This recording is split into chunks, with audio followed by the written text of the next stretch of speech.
Speaker, Rebecca Russell.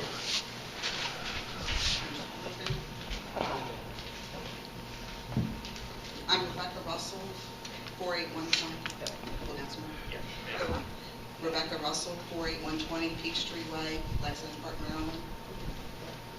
I am Michael's mother. I'd like to express my concerns to you tonight regarding my son. He is one of the most wonderful, kind-hearted men I've ever met, and I'm not just saying that because he's my son. He's an outstanding father to my 2 grandchildren and was a great police officer until September 29, 2012, which changed his and his family's life forever. For as long as I can remember, all Michael ever wanted to do was be a cop. He was so focused and determined to carry this dream out, and he did. Of course, when he joined the sheriff's office, I was a worried mother that something may happen to him. I also knew the sheriff's office was a second family, and they would take care of him if something did happen. But to reassure myself, I attended the Citizens Police Academy that was offered through the sheriff's office. After completing the course, there was no doubt in my mind, no matter what may or may not ever happen to him, they would always be there. I'll never forget the phone call I received the morning of Saturday, September 29, 2012. I was told Mike was in a shooting. He's all right, but he's on his way to the hospital. I cannot emphasize to you the emotions that were running through my mind. After having already lost one child, I can't imagine losing another. Soon after the shooting is when I began to notice a change in him.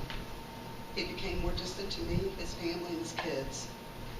He wasn't the same son I always knew, but I knew his drive and passion for his job and his family, that he would be able to overcome it. As weeks and months began to pass, our conversations would get shorter.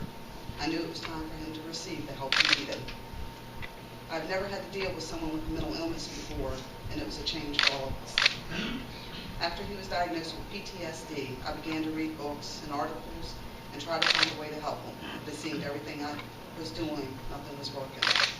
I tell you this, if you have ever had to experience a person with mental illness before, it's one of the most difficult times or the hardest in my life. I had worried myself sick because for the first time in my life, I wasn't able to effectively help my son. When I learned his retirement was denied and Sheriff Cameron told him that he would send him for a fitness for duty exam, I was so grateful. This was the same man when I attended the Citizens Academy assured me that he had his deputy's backs. But immediately following his word, my son learns that he'll be fired because he was unable to do his work. So that means no insurance for his children, no paycheck to pay his bills, and most importantly, the dream that he always had was crushed. Why? Because he did his job on September 29th and saved the lives of so many others by having to take another man's life. Once his firing date came, February 26, 2014, nobody contacted him, leaving him with all his equipment, his handgun, his AR-15 rifle. I hoped that he would never choose to end his own life, but honestly, I didn't know for sure. How could the sheriff's office be so careless, firing my son for his inability to return to work after being diagnosed with a mental illness and still leave him with those items? They never came to get him until 4 days after Michael called them. They fired him in such a haste and put him into such a situation that I want him or I to never live again. Then to top it off, he received a letter from the Deputy Director of Human Resources on March 18th, almost a month after he had